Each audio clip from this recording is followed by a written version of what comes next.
19h, bonsoir à tous. Voici les titres de l'actualité de ce lundi. Nous commémorons aujourd'hui le 77e anniversaire de la présentation du Manifeste de l'Indépendance, une occasion de se remémorer tout un pan de notre histoire, écrite par des femmes et hommes du mouvement national sous l'impulsion et avec la bénédiction de feu le sultan Sidi Mohammed Ben Youssef, une révolution pour le recouvrement de l'indépendance, de l'unité nationale et de la souveraineté du royaume. L'ouverture d'un consulat général américain prend forme à Dakhla, une consécration américaine ferme à la marocanité du Sahara. La future représentation diplomatique signe le début d'une nouvelle dimension du partenariat stratégique, économique et politique entre le Royaume du Maroc et les États-Unis.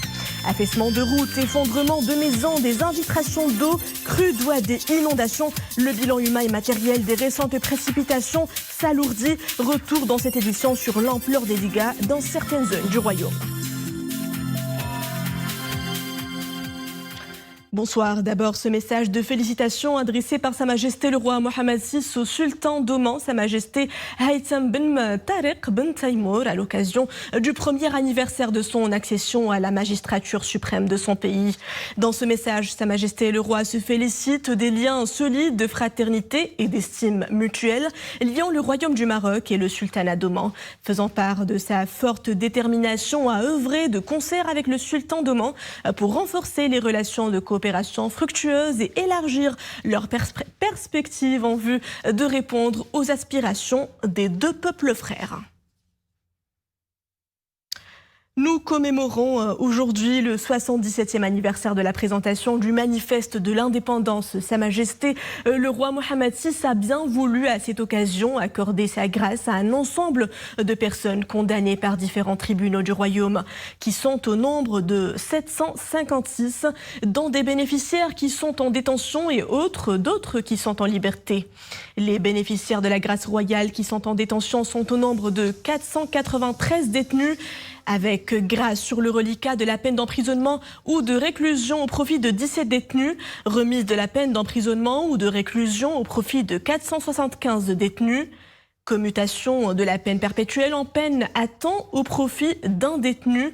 Quant aux bénéficiaires de la grâce royale qui sont en liberté, ils sont au nombre de 263 personnes, avec grâce sur la peine d'emprisonnement ou son reliquat au profit de 91 personnes, grâce sur la peine d'emprisonnement avec maintien de l'amende au profit de 25 personnes, grâce sur la peine d'amende au profit de 138 personnes, grâce sur la peine d'emprisonnement et amende au profit de 9 personnes.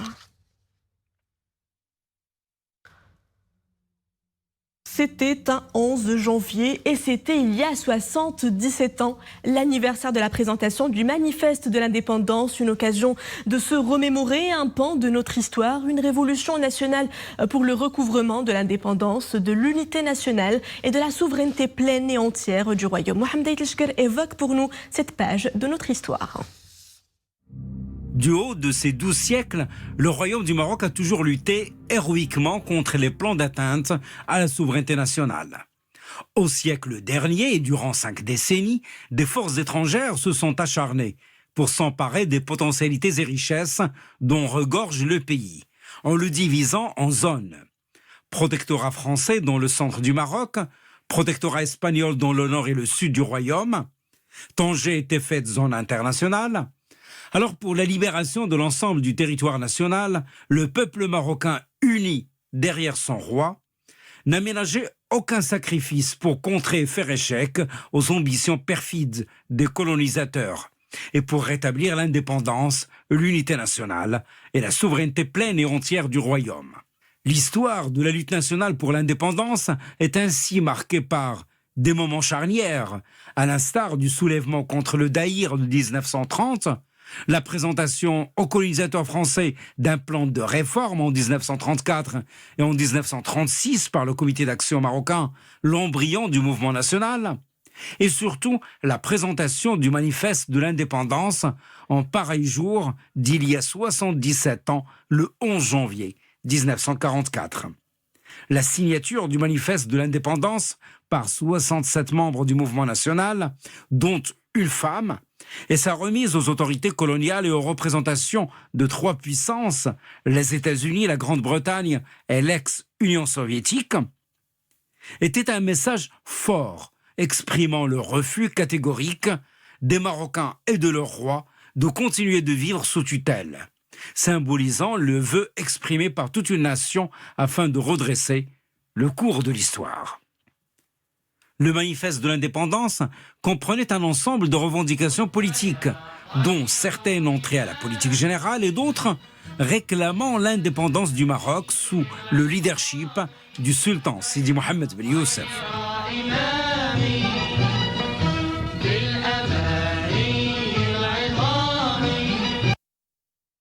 Le manifeste de réclamation de l'indépendance représente une leçon de l'histoire. Que des enseignements à en tirer sur la lutte du peuple et du trône pour le recouvrement de l'indépendance et de la souveraineté nationale des enseignements que se transmettent les générations, notamment à travers l'éducation et les établissements scolaires, comme sur ces images, une célébration symbolique ce matin par des élèves d'une école primaire de Rabat.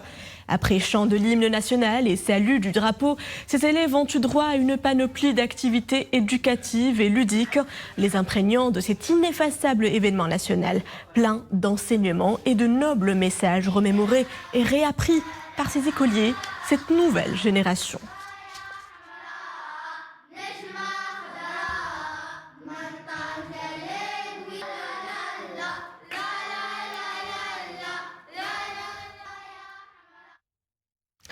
À tout juste un mois après la reconnaissance par l'administration américaine de la marocanité du Sahara, les États-Unis donnent corps à cette annonce historique. Sur le terrain, le processus est déjà enclenché. L'ouverture d'un consulat général américain se prépare au cœur de la Perle du Sud. Éclairage sur cet acte diplomatique fort. Iman Ablou. L'ouverture d'un consulat américain à Dakhla, une autre pierre angulaire historique qui renforce une amitié vieille de plus de 200 ans.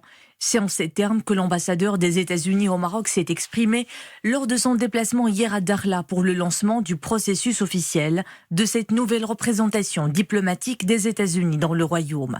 L'ouverture de cette antenne diplomatique est une expression manifeste de Washington de développer ses relations commerciales et économiques avec Rabat. Et s'inscrit également dans une dynamique mondiale de soutien à la marocanité du Sahara et au plan marocain d'autonomie dans les provinces du Sud. Every United States administration since Bill Clinton has supported the Moroccan autonomy plan. Chaque administration américaine, depuis celle de Bill Clinton, a soutenu clairement le plan marocain d'autonomie comme la seule solution pacifique, sérieuse et crédible en vue de régler le différend autour du Sahara marocain. Les États-Unis ont développé leurs investissements dans les provinces du Sud depuis l'administration du président Obama. Ces projets ont comme priorité la création d'emplois et le renforcement du développement durable.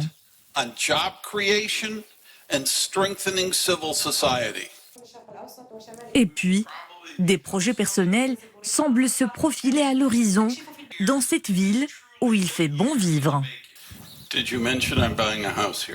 Avez-vous mentionné que j'ai l'intention d'acheter une maison ici ? L'ouverture d'un consulat permettra aux États-Unis de profiter davantage du positionnement stratégique du Maroc en tant que centre pour le commerce en Afrique, en Europe et au Moyen-Orient. Plus précisément, cela appuiera et encouragera les projets d'investissement et de développement qui apporteront des avantages concrets à la région. À l'ouverture du consulat américain succèdent d'autres initiatives, comme celle de la Société américaine de financement du développement international, qui ouvrira elle aussi une antenne à Dakhla. Elle servira de point de départ de toutes ces opérations vers le continent africain. Fin décembre dernier, la DFCI avait annoncé des initiatives visant à mobiliser 5 milliards de dollars d'investissement au Maroc et dans la région. I'd like to thank His Majesty King Mohammed VI for his vision and his leadership. Je remercie Sa Majesté le roi Mohammed VI pour sa vision et son leadership. C'est la raison pour laquelle nous sommes aujourd'hui à Dakhla. L'accent sera mis non seulement sur les grands projets d'infrastructure, mais aussi et surtout sur les conditions de vie et de bien-être de chaque Marocain. L'amitié entre le Maroc et les États-Unis est inaltérable, inébranlable et ne fait que se renforcer. The livelihoods of each and every Moroccan. Une série d'annonces et d'initiatives qui viennent confirmer la vocation de Dakhla en tant que point de liaison majeur entre l'Afrique du Nord et l'Afrique subsaharienne et un pôle économique stratégique, comme Sa Majesté le roi l'a voulu dans le cadre du modèle de développement des provinces du Sud. Également à l'agenda de la visite du secrétaire d'État américain adjoint en charge des questions du Proche-Orient et de l'Afrique du Nord, David Schenker, le lancement officiel du premier investissement américain dans nos provinces sud, Dakhla Connect, une plateforme digitale dédiée à la promotion des investissements étrangers. Nos correspondants sur place ont assisté à son lancement aujourd'hui au siège de la wilaya de la région de Dakhla Ouad Dahab, Bkardlimi et Oumé Marmi. Les premiers investissements américains se concrétisent déjà. Dakhla Connect est le premier d'une longue liste. Cette plateforme numérique ouvrira la porte à une nouvelle impulsion pour le développement économique régional. C'est le premier projet économique financé par le gouvernement des États-Unis d'Amérique dans les provinces du Sud. La plateforme digitale Dakhla Connect va permettre de mettre en valeur les opportunités économiques de la région de Dakhla et va aider les entreprises à faire du B2B et se développer dans la région. Une plateforme intuitive, elle facilitera la tâche aux investisseurs qui y trouveront les différents secteurs prometteurs de la région Dakhla Ouad Dahab. Une nouvelle impulsion sera donnée aux investissements dans la région. Plusieurs secteurs seront concernés. L'agriculture, la pêche maritime et d'autres secteurs très prometteurs. La plateforme facilitera aussi l'entrée en contact des investisseurs étrangers avec les investisseurs locaux. Un projet ambitieux qui promet de drainer en masse les investissements. Ce portail nécessite un financement d'1 million de dollars entièrement pris en charge par un fonds américain. Et le lancement de la nouvelle plateforme s'est déroulé hier à la wilaya de Dakhla Ouad Dahab, une région donc qui a tout pour séduire. Biodiversité maritime, sites balnéaires, la destination regorge d'atouts économiques, des créneaux qui drainent des investisseurs, les yeux rivés sur la région. Ces porteurs de nouveaux marchés aspirent à apporter davantage à la région et à la population. Une météorologie donc à présent avec un mois de janvier pluvieux et également neigeux. Des chutes importantes de neige sur les sommets au-delà de 1200 mètres ont été enregistrées donc dans les provinces d'Al Haouz, Al Hoceima, Azelal, Bni Mellal, Boulman, Chefchaouen, Chichawal, Hajeb, Ifran, Khnifra, Midelt, Ouarzazate, Sfro, Taroudan et Taza. Des provinces placées en vigilance orange où les hauteurs des neiges aussi entre 20 et 50 cm en 24 heures. Attention, le thermomètre chute jusqu'au jeudi. Le même bulletin météorologique spécial alerte contre une vague de froid et place en vigilance orange les provinces d'Al Haouz, Zelal, Midelt. Le thermomètre y affichera des valeurs comprises entre moins 10 et 3 degrés. Il fera entre moins 5 et 5 degrés à Al Hoceima, Chichawa, El Hajeb, Qlaat, Srakhna, Rachidia, Fès, Figi, Gelfqi, Ben Salah, Gersif, Jrada, Khmissat, Khoribga, Moulay Yaqoub, Ouarzazate, Oujda Angad, Sfro, Taounat, Taourirt, Taroudan, Taza et Tinrir.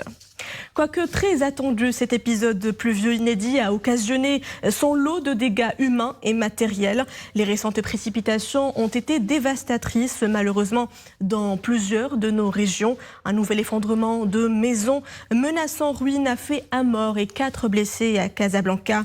À Ouazzane, on déplore la disparition d'une jeune écolière emportée par les eaux de Ouad Drader. La détresse règne également dans cette douar isolée, toujours en raison des inondations, des intempéries qui ont occasionné l'affaissement d'un tronçon routier qui mène vers le pont qui dessert les 7 douars. Boubkar Ben Ghebrit nous fait le point, région par région, sur l'ampleur des dégâts. L'impact des fortes pluies de ce début janvier annonce une campagne agricole des plus prometteuses. Des records de précipitations ayant atteint par endroits plus de 100 mm. Les fortes chutes de pluie apportent malheureusement avec elles leur lot de victimes. C'est le cas au Douar al-Haouz dans la commune de Mjahra, dans la province de Ouazzane. En s'apprêtant à traverser le pont de Ouad Drader, une jeune écolière a été emportée par les eaux.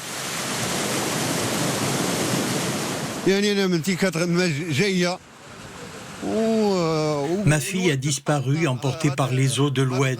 Je demande aux responsables de se pencher sur cet ouvrage qui, en chaque période de forte pluie, nous pose problème.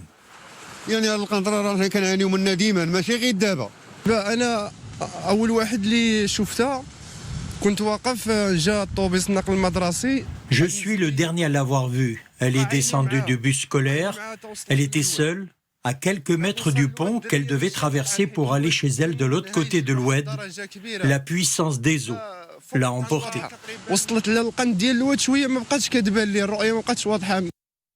Parmi les autres régions fortement touchées, celle de Casablanca. Perturbation de la circulation, dégâts matériels importants et effondrement de certaines constructions menaçant ruine, notamment dans l'ancienne Médina et à Haï Mohammadi. Le cimetière El Ghofran a été également submergé par les eaux. Toutes les tombes sont endommagées, certaines se sont carrément affaissées en raison des fortes pluies. Les raisons de tout cela, c'est qu'ici le sol est fragile. Avant sa transformation en cimetière, l'espace était dédié à l'agriculture. La terre a toujours tendance à s'affaisser. Depuis quelques jours, plusieurs axes routiers sont coupés à la circulation. Dans la région du Grand Casablanca, la montée des eaux de Oued Nfefar a atteint un tel niveau que le pont Ben Abou est impossible d'accès. Un tronçon de la route a été emporté par les eaux. Nous allons refaire demi-tour. La route est coupée, impossible de se rendre à Ben Slimane ou à Casablanca. Il faut aller jusqu'à Mohammedia et prendre l'autoroute. Il faut que les services concernés interviennent le plus rapidement.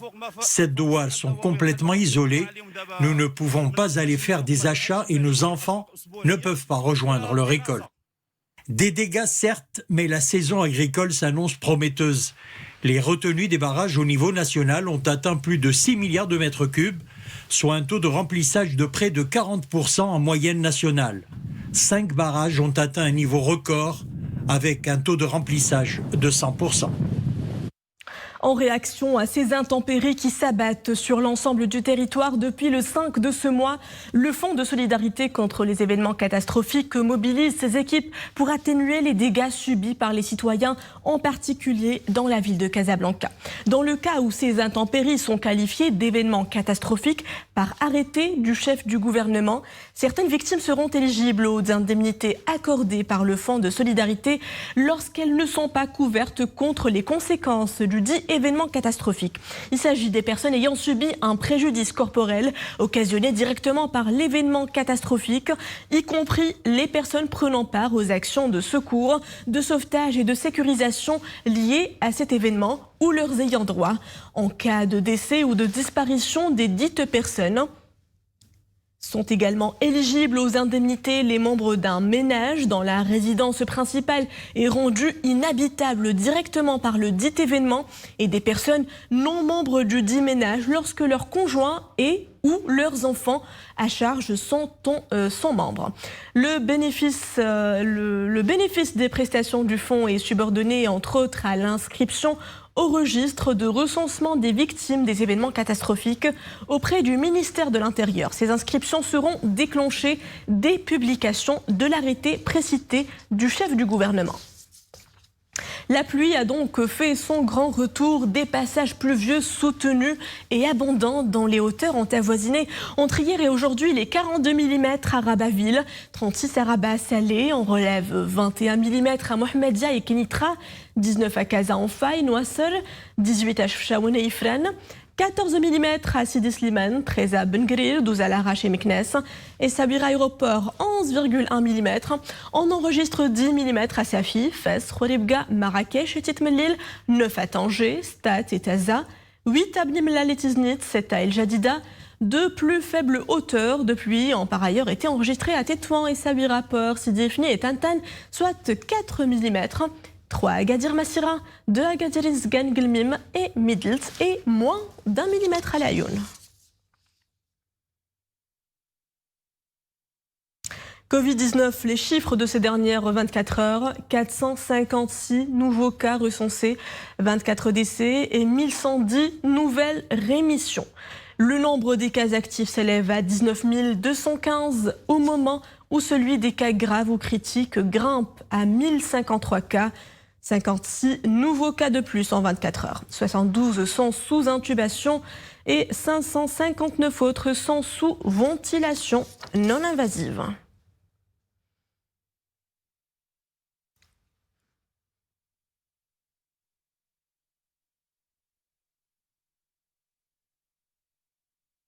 Et suite à l'apparition de nouveaux variants du virus, le plan national de veille et de riposte à l'infection au SARS-CoV-2 lance une opération de dépistage chez 30 000 collégiens et lycéens. L'action menée par le ministère de la Santé couvrira les régions de Casablanca-Stade, Rabat, Salé, Kenitra, Tanger, Tétouan, Al-Husseima, Fès Meknès, Marrakech, Safi et Souss Massa. 6 régions où sera estimé le niveau de circulation du virus chez la population de moins de 18 ans.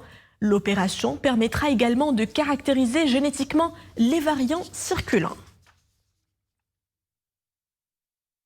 Et c'est la fin de cette édition. Merci à vous de l'avoir suivi. L'info continue à 21h avec le journal Al Raïsia. Quant à moi, je vous retrouve demain à la même heure.